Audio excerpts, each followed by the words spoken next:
안녕하세요, 고원장입니다. 오늘은 기본적인 건강관리 방법 중 수면에 대해서 말씀드릴 건데요. 특히 성인 ADHD 분들에게 고민이 되는 부분과 해결법에 대해서 중점을 두겠습니다. 저희 의원을 찾아주시는 성인 ADHD 분들에게는 약물 치료가 전부가 아니며 그 외에도 챙겨야 할 부분들을 강조드리고 있습니다.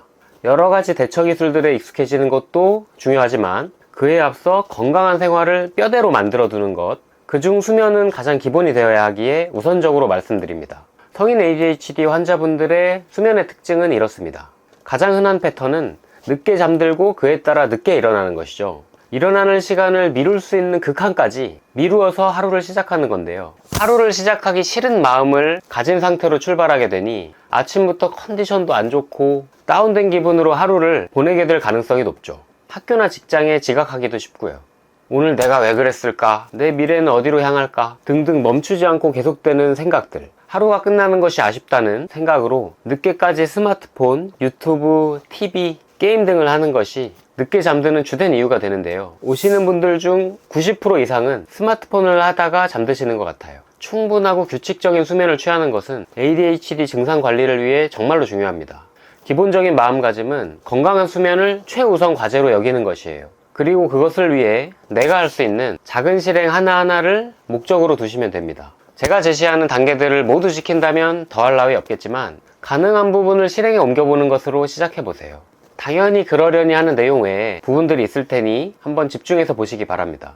안타깝게도 ADHD 약은 그 부작용으로 수면에 방해되는 경우가 덜어 있습니다. 콘서타나 메디키넷 같은 경우에는 각성제로 늦은 오후 시간에 복용하면 잠에 들기가 어려워지고, 비각성제인 스트라테라의 경우에도 수면 유지가 어려워지거나 꿈이 많아지는 현상이 있기도 합니다. 각성제를 처방받고 있다면 가능한 이른 시간에 투약하는 것을 기본으로 해보세요. 속이 불편하지 않다면 기상 직후에 먹는 것도 좋은 방법입니다. 일찍 투약을 하니 효과를 보는 시간이 부족한 것 같으면 각성제를 적당한 시간에 2번 분할해서 먹거나 비각성제를 병용하는 등의 방법이 가능한데, 이는 담당 선생님과 상의하면서 맞춰나갈 부분입니다. 비각성제를 투약하는 경우에도 잠이 불편하다면 적응 과정에서는 수면을 용이하게 해주는 추가약을 임시로 사용해 볼 수도 있는데요. 이 경우에는 적당한 시기에 이런 투약을 정리할 수 있도록 담당 선생님과 긴밀히 상의할 필요가 있습니다. 이후로는 나대로 해보는 노력과 일관성이 중요한 부분들인데요. 수면 시간의 기준이 되는 것은 취침 시간이 아닌 기상 시간인데요.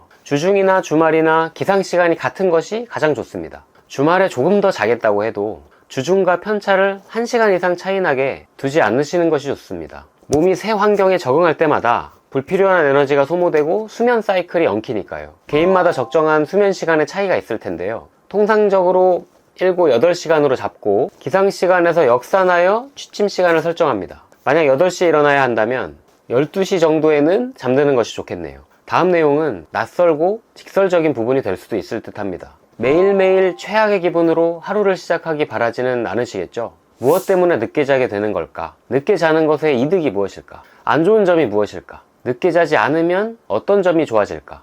자문을 해보십시오. 그래서 스스로 무엇을 하느라 늦게 자는 것은 어쩔 수가 없다 라고 결론 짓고 있는 부분에 대해 철저하게 도전하셔야 합니다. 종이를 꺼내서 모든 것을 쓰고 브레인스토밍을 하며 끝까지 파고들어서 결론을 내보십시오. 잘 지키는 분이 많지는 않지만 좋은 수면을 위한 기본적인 습관들은 잘 알려져 있죠. 오후 시간에 카페인 자제, 술 먹지 않기, 침대 외 공간에서 눕거나 자지 않기, 낮에 눕지 않기, 자기 전 2-3시간 이내에 운동 피하기, 적당한 온도, 조용하고 어두운 환경과 같은 것입니다. 전부 지키기 어렵다면 적어도 2-3가지 해로운 부분은 꼭 덜어내도록 해보세요. 신나게 놀다가 딱 잠자리에 들면 잠이 잘 오지 않죠. 심신이 각성돼 있으니까요. 잠자리에 들기 1시간 전부터는 미리 정한 수면 의식을 순차적으로 진행해서 잠들 준비가 되어 있음을 내 몸에 알려주세요. 수면 의식이 낯설 수도 있는데 다음과 같은 것들을 참고해 보세요. 조명 어둡게 하기, 핸드폰은 다른 방에서 충전되도록 두기, 세면하기, 다음날 입을 옷이나 자녀들 준비물 챙겨두기, 가습기, 에어컨, 아침 커피 메이커 설정하기, 너무 빠져들지 않을 만한 책 읽기, 가벼운 스트레칭이나 요가, 명상 등등입니다. 심신을 자극하지 않고 이완이 될 수 있는 내용들로 나만의 순서를 정해서 시험해 보시면 됩니다. 그 조합에 따라 억지로 하는 것이 아니라 나를 위한 힐링의 시간으로 만들 수 있습니다.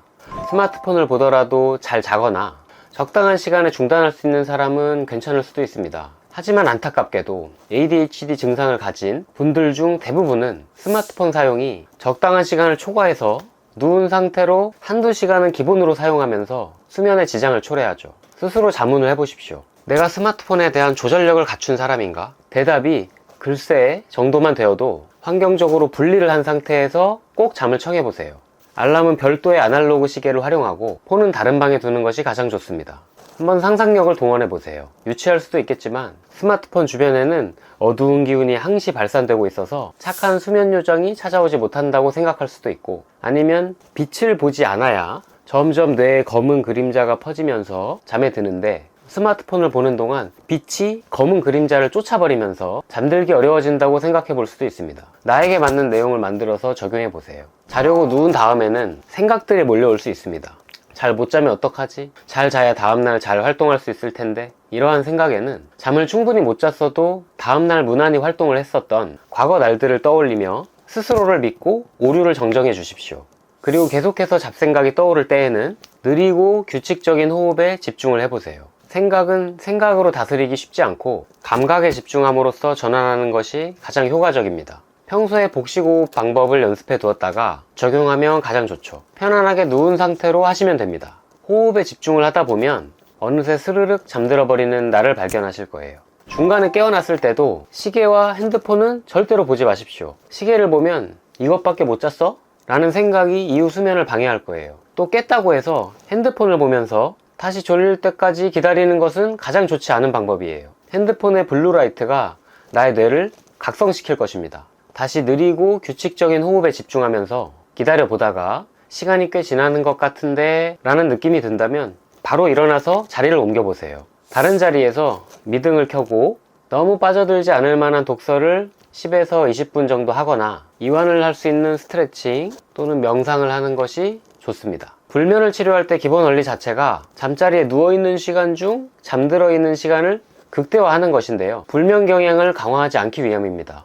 정하던 습관을 바꾸기가 어렵다고 해도 최소 2주간은 실험을 해본다는 마음을 가져보십시오. 그동안 밤에 숙면을 하는 것이 낮 동안 생활의 질을 얼마나 좋게 만들 수 있는지를 직접 느껴보시는 거죠. 분명히 이득이 되는 것을 알게 되시면 스스로 이어서 하게 될 거예요. 더 습관을 강화하기 위해서는 해본 김에 3달까지 계속해보시면 좋습니다. 이후로는 삶을 영원히 바꾸어 버릴 좋은 습관으로 장착될 것입니다. 이렇게 총 10단계로 정리가 되었는데요. 가장 중요한 부분은 스스로 수면 관리가 얼마나 증상 회복과 삶에 있어서 핵심적인 내용으로 인식하느냐의 여부인 듯 합니다. 최초의 알아차림에서 이후의 실천들이 이어질 테니까요. 이 모두를 실천하면 가장 좋겠지만 적어도 몇 가지라도 적용해 본다면 수면 습관을 바로잡는 데 있어서 크게 개선을 느끼실 것으로 예상합니다. 제게 오시는 성인 ADHD 환자분들 중 생각보다 많은 분들께서 이러한 실천 사항들에 관심을 가지고 잘 따라주시고 계셔요. 그럴 때는 뿌듯하고 감사한 마음이 큰 보상으로 다가옵니다. 성인 ADHD 진단 후 수면에 고민이 있는 분들께 이 영상이 도움이 되기를 바랍니다.